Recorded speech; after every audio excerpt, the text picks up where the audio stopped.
Morning, everybody. I hope you can all hear me. I'm outside with no microphone.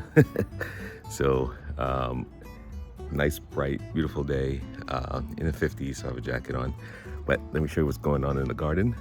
I'm so excited because we can tell spring is coming. All right, so this probably just looks like a giant shrub to everyone. But this is a very, very old, large Forsythia. And if we look closer, we can see there are tons of buds all over it. And a lot of the other Forsythia in the area, they've pretty much already bloomed out. And they're so gorgeous. So I'm so excited. This, in the Northeast, this is what we wait for. This is the sign for spring, when the Forsythia bloom. So I'm so excited to have this coming, and then now I can start to officially plan for everything spring related. So yeah, so this is our giant Forsythia here. I'll just see if I can step back a little bit. You can see I'm stepping back quite a bit, and it's still massive. So I typically just trim it once in the spring. A lot of people don't like to trim their Forsythia, but this thing will come out into the walkway here, so I kind of have to. But we kind of just trim over the top in the spring, and then the rest is just the growth that happens in the rest of the season. So let me show you guys our peach tree over here. Don't mind the mess. We haven't done any spring cleaning yet. So this is my peach tree, and this thing was, I would say, maybe this tall when I first put it in. It was 1 year.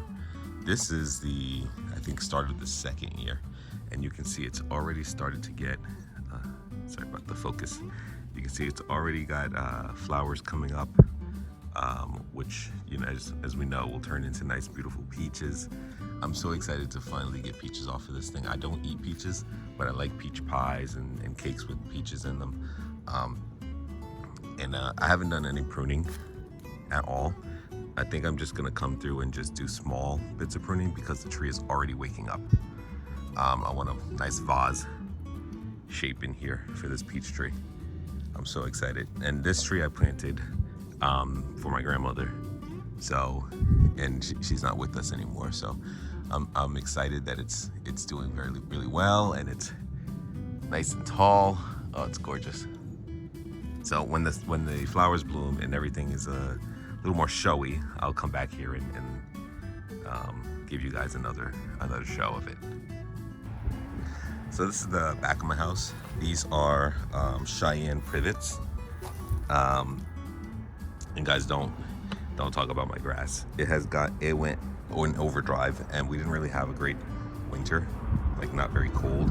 So whatever this is kind of just spread like crazy, and I'm so glad it died off, but now I have to spend the time to rip it out. So these privets are coming back. I think because they grow so bushy, I'm just gonna go ahead and lop them all evenly, because you can see there's lots of really tall branches on a bunch of them. So I think I'm just gonna lop them all evenly and have a nice hedge back here. Yeah, look at this one. This one's got tons of growth already, and it's just mid-March. So here's hoping to no cold snap to go and harm these, and hopefully everything will be great. One of my apple trees, I have two of them. This one is the Red Delicious, right? And I left all these tags on so I know what they are as well. I don't really have too much going on with this tree. It's only 3 years old. It did have a few flowers last year, a few apples, but nothing crazy. I do have this opening. You know, apple trees in the Northeast are notorious for being late bloomers, which is great. But I think I'm gonna have to just trim this up a bit. It's leaning a little. It's leaning more towards the sun. The sun kind of goes in this direction across the sky. So I'll just do a few little pieces of trimming, but that's it. I'll just let it live. Excellent. All right, so in the background you can see all of my pretty much overwintered, even though we didn't have one, overwintered garden beds.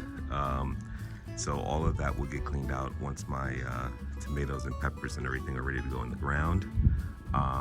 In the back you can probably see some remnants of collard greens and Brussels sprouts, and all that will kind of get ripped out. So I just wanted to come over to this because this is so exciting. This is my dwarf Rainier cherry tree, and you can see all of the buds along the branch.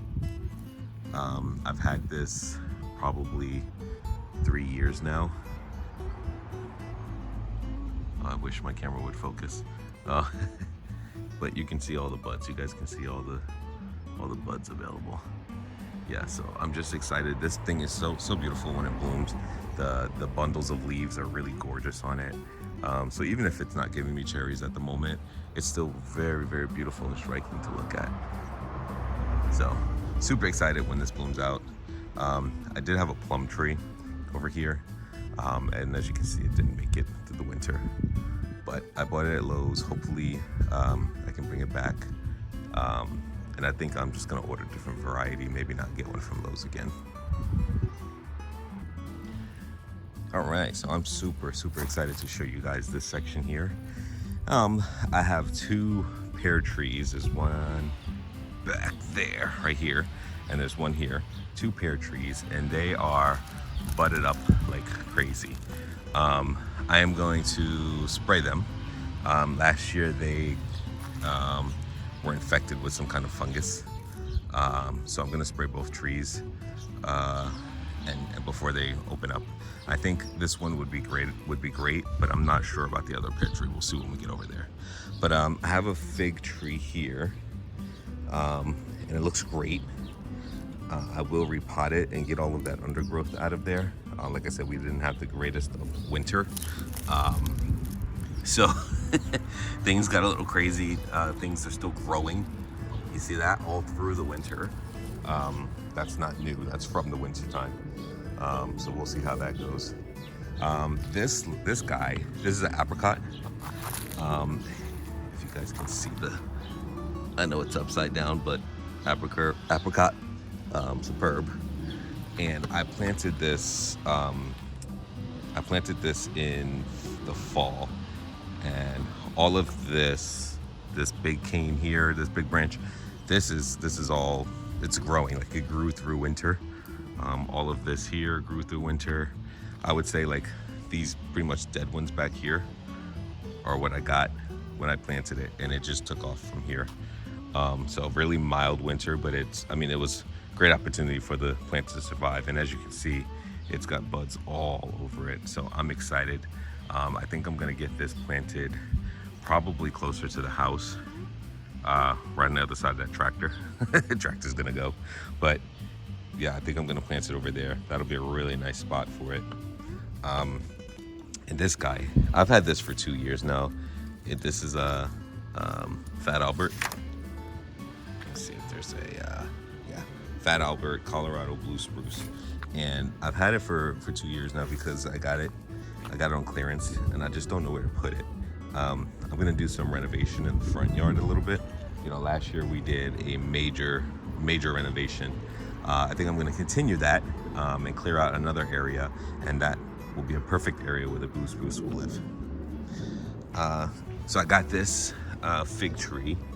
This is a Desert King fig tree. This was on clearance. Everything is nice and solid. You can see there are some blooms already coming.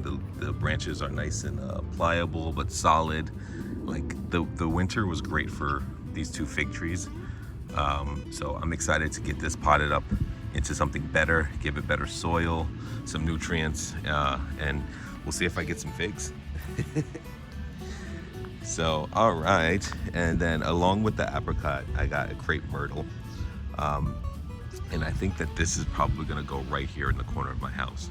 I want this to fill out with a nice large tree, and especially the blooms on a crepe myrtle. So this would be gorgeous. It doesn't have any buds. It's not woken up yet. It's okay. It'll take its time, and you can see here, like, it's looks like well, you can't see there. But you see those little knobs on the branch, little nobules. They're, you know, I think it's starting to try to wake up, and we'll see how it goes. If it doesn't survive, it's okay. It's not a big deal. But it'd be so exciting to have a crepe myrtle in the area, in the tree, because if you look around, like my neighborhood doesn't have any. There are no crepe myrtles.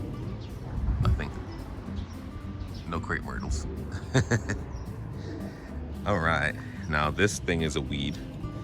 Grew all winter. I happened to lop it off, but I didn't get cut down at the base yet. When I go through and I do all of my cleanup for all the weeds, and I cut back the dusty millers, when I go back and do all of that, I'll take care of this and that one there. So this is my other pear tree, and this is the one I'm not really sure if I'm gonna be able to spray it, because they're already opening. So I may spray it anyway, because you can see like it just doesn't look the greatest already, and I just don't want the fungus to spread. So I'll spray some copper fungicide on it. But this one was really great. It had some nice chunky pears last year. They just were overrun by the fungus. So we'll see. I don't really want to prune this one too much. This is how it was from the store, but I also don't want to cut it off. I know that would be a major blow to the tree. So if I ever do cut it off, it's going to be in the dead of winter, if we actually get a good winter. But other than that, it's fine. I'll just leave it, and we'll go from there. Last but not least, guys, this is my Dusty Miller plant. They were small and beautiful and all season long last year, and then, you know, this is what the winter does to it. And normally they would die back to the ground and you just cut them, but look at them, they're still like standing up straight and strong, and that's just because of our really warm winter. I am gonna cut them back. I'll probably cut them back in half, just to not, and of course any damaged and broken and diseased leaves will be taken off. But I love my Dusty Millers. I have two more. I have one patch there, one patch here, and another patch here. Usually I fill in some plants along the edge here. So some annuals. So we'll see how this goes. And that's the tour. I appreciate all you guys coming by and viewing my video. I think it's gonna be a great spring. I just gotta get out here and get everything cleaned up. My next one, I will show you guys my spring cleaning for the front. We have a lot to do, so hope you guys are ready. Thank you. See you later.